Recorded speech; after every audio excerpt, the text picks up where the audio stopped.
A gente gosta de acreditar que o mal é feio, a gente gosta de olhar para o Senhor dos Anéis e ver um monstro de armadura negra, um olho de fogo e pensar: ah, tá ali, aquele é o vilão. Ele quer destruir tudo, ele é o caos. É confortável pensar assim, porque se o mal é um monstro irracional, a gente não precisa se preocupar em entender ele, a gente só precisa bater nele. Mas e se eu te disser que Sauron não é o deus do caos? E se eu te disser que na cabeça dele, Sauron não é o destruidor da Terra-média, mas o salvador dela?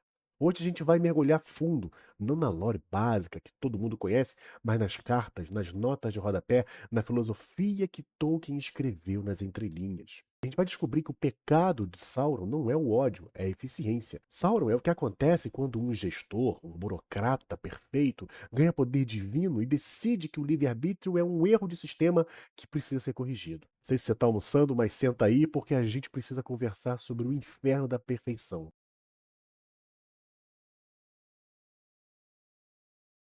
Para entender o fim, a gente precisa olhar para o começo. Muito antes de ser Sauron, o Abominável, ele tinha outro nome.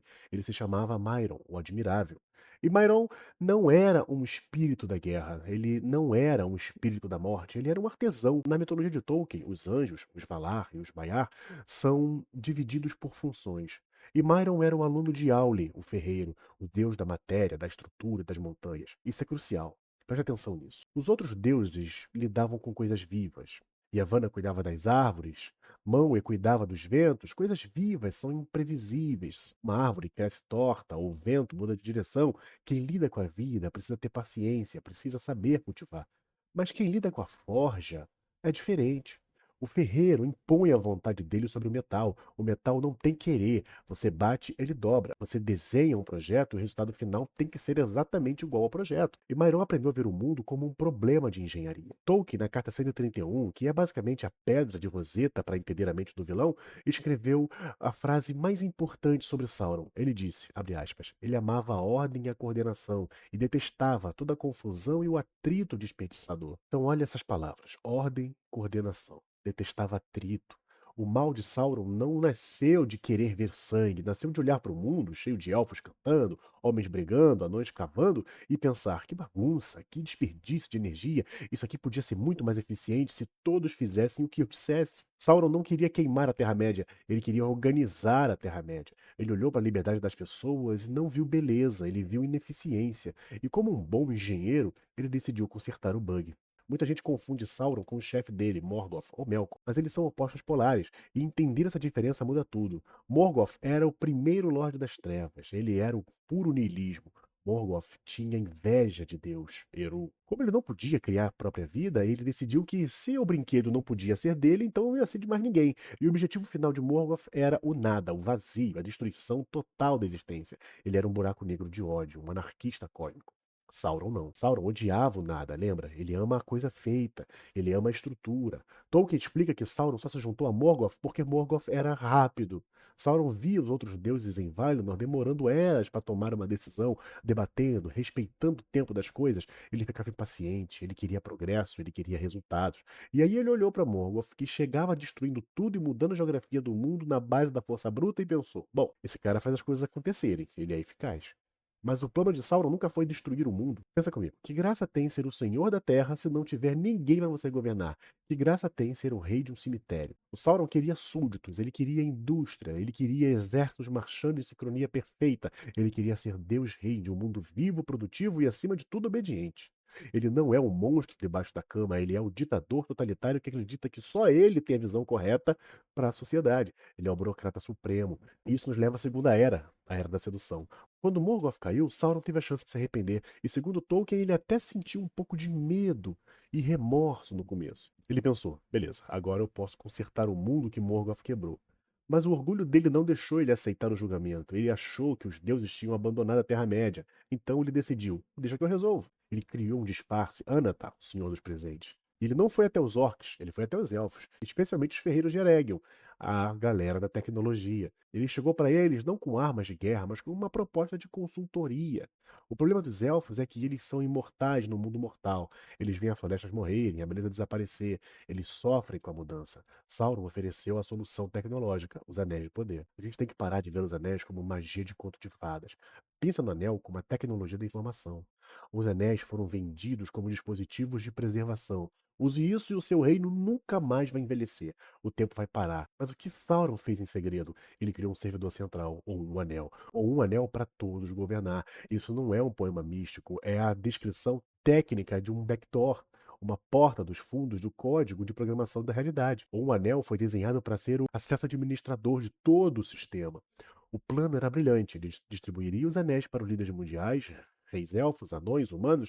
Ele usaria os anéis para gerir seus reinos com mais eficiência, e uma vez que eles estivessem conectados à rede, Sauron ligaria um anel, e instantaneamente ele teria acesso root aos cérebros de todos os governantes da Terra. Não haveria guerra, porque não haveria desacordo. Todos os reis pensariam o que Sauron pensasse. Seria a paz perfeita.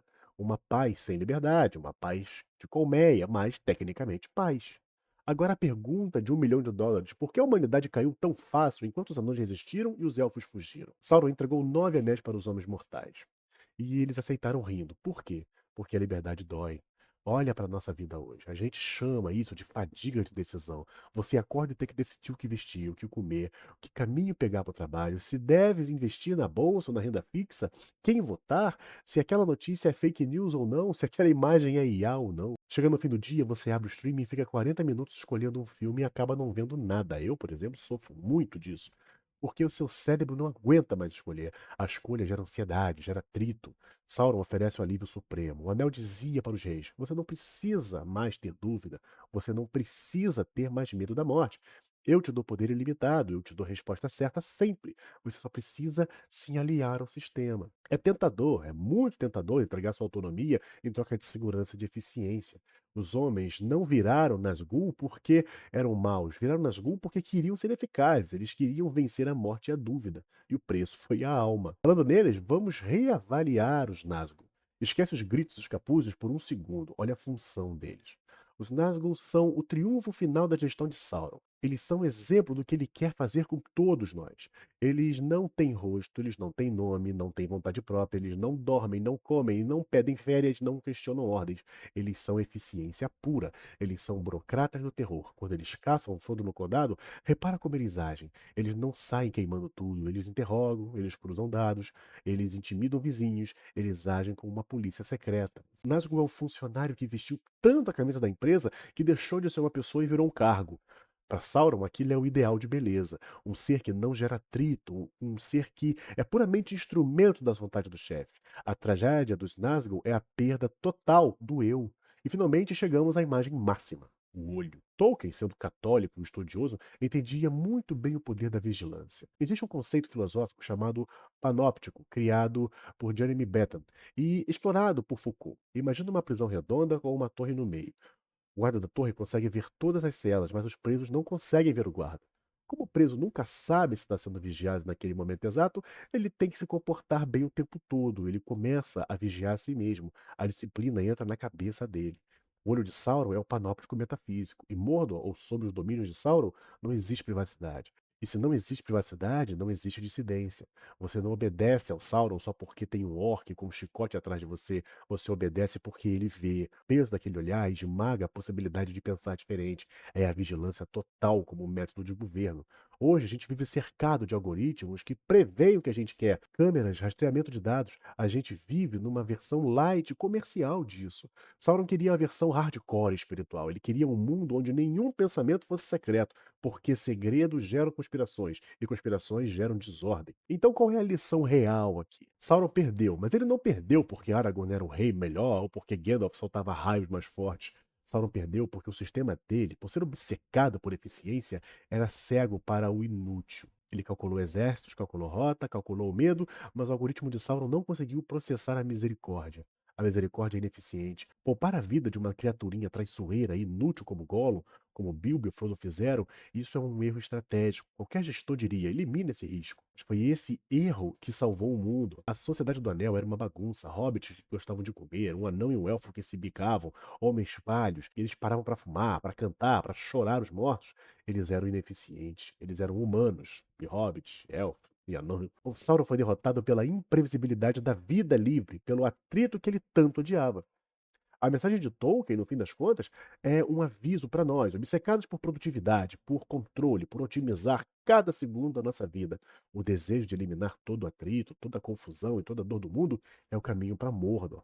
A vida é bagunçada, a liberdade é cansativa, a misericórdia é ilógica, e graças a Deus por isso. Então, assim, espero que vocês tenham gostado, deixe seu like, seu comentário, se inscreva no canal, se quiser ajudar o canal, nós temos aqui o QR Code lá embaixo na descrição também, na loja da Amazon, onde você pode comprar qualquer coisa e ajuda pra caramba esse canal, beleza? Espero você no próximo vídeo, forte abraço.